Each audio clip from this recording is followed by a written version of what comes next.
आप सभी को मालूम होगा कि सेंट्रल बजट जो है 1 फरवरी को हमारे जो वित्त मंत्री श्रीमती निर्मला सीतारमण जी ने पेश किया। उस बजट में उन्होंने बड़ा ही अच्छी अच्छी बातें कहा, जो जनरल बातें मोटा मोटी बातें थी उन्होंने कहा, और डंके की चोट पर उन्होंने अटैची में मतलब इस स्टाइल से एक्शन से ले गई वो पार्लियामेंट की, जैसे लगा कि इस बार का जो बजट होगा बहुत ही आकर्षित होगा।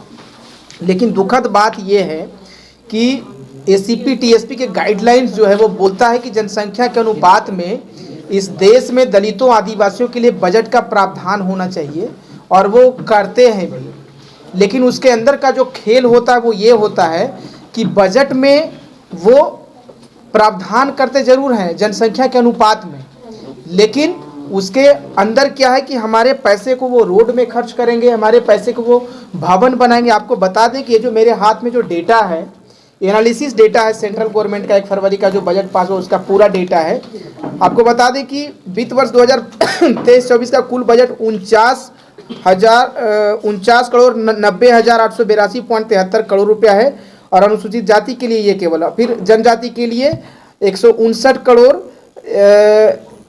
126.22 करोड़ रुपया है अनुसूचित जनजाति के लिए। इस प्रकार से जो है सरकार ने हम सारे योजनाओं में, सारे डिपार्टमेंट में भारत सरकार ने इंटरनली उनके जो सुनियोजित सोच है कि हमको दलितों आदिवासियों को आगे नहीं बढ़ने देना है, उस सोच को उन्होंने इस बजट में उतार दिया।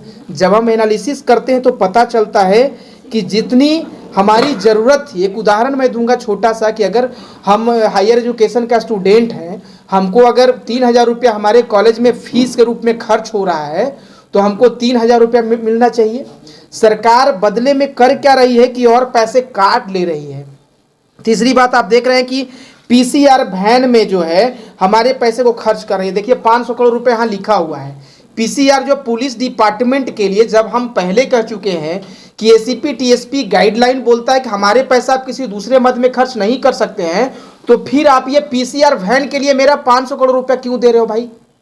तो ये सवाल मेरा सरकार से, उनको अगर लगता है कि हमको इस चीज़ का आइडिया नहीं है तो इनको वो भुला दे।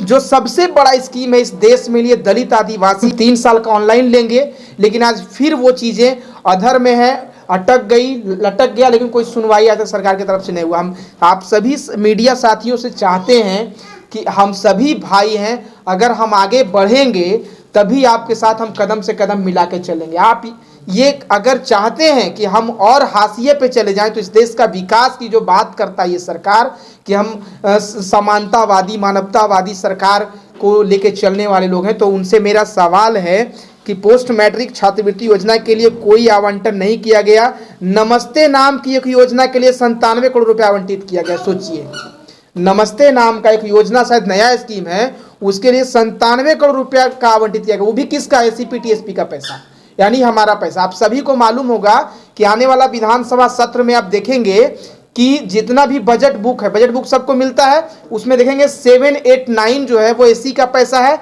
और 796 जो है वो एसटी का पैसा है। उससे ये पता चलता है कि हमारा पैसा बिल्कुल साफ शब्दों में उसमें लिखा हुआ, मेंशन किया हुआ 789 796 करके, लेकिन उस पैसे को क्या किया जा रहा है? अदर मद में खर्च किया जा रहा है। आप देखेंगे पूरा आंकड़ा भरा हुआ है कि किस किस में कितना पैसा कम दिया गया। आप देखेंगे अनुसूचित जाति के लिए राष्ट्रीय विदेशी छात्रवृत्ति 50 करोड़ दिया गया है। पूरे देश का बजट मैं बता रहा हूं जो सेंट्रल गवर्नमेंट का है। एससी और ओबीसी के लिए वेंचर कैपिटल फंड 70 करोड़ रुपया दिया गया। अनुसूचित जाति एवं पिछड़ा वर्ग के लिए मुफ्त कोचिंग में 47 करोड़ रुपया दिया गया है। बताइए 47 करोड़ रुपया जहां पे 30 गो स्टेट हो पूरे देश में, 1 करोड़ रुपया से क्या होता है? तो इस तरह की बातें, बाकी आगे का बात हमारे तो दलित के लिए क्या होना चाहिए था, बताइए। दलित के लिए सर मैं मोटा मोटी यही कहूंगा कि जो हमारा अधिकार है, जो हमारा गाइडलाइन बोलता है उसके आप अनुपात में काम करिए। आपसे मुझे कोई लड़ाई झगड़ा नहीं है, लेकिन अगर आप नहीं करेंगे तो हम लगातार इस मुद्दे को उठाते रहेंगे। और आपसे विशेष आग्रह है, क्योंकि पैसा के बिना एक कदम चलना मुश्किल है, ये बहुत बारीकी से आप समझ रहे हैं। अगर आपके गाड़ी में पेट्रोल नहीं रहेगी तो पीसी के लिए आप यहाँ पाते क्या? उसी प्रकार से पैसा सरकार जो है उसकी सोच जो है, नीति जो है, कितना गंदा आप समझ सकते हैं कि जब पैसा ही कट कर देगा तो हम कहाँ से चल फिर पाएंगे। ये बहुत बड़ा मुद्दा है साथियों। हम चाहते हैं कि प्लीज आप इसको अच्छे से अपने चैनल से दिखाइए ताकि सरकार जागे, क्योंकि आने वाला सत्र में विधानसभा फरवरी में 28 फरवरी को बजट आने वाला, बिहार बजट, तो इसको ध्यान में रखिएगा और फिर अगले बार हम लोग मिलेंगे। तो बिहार बजट को लेकर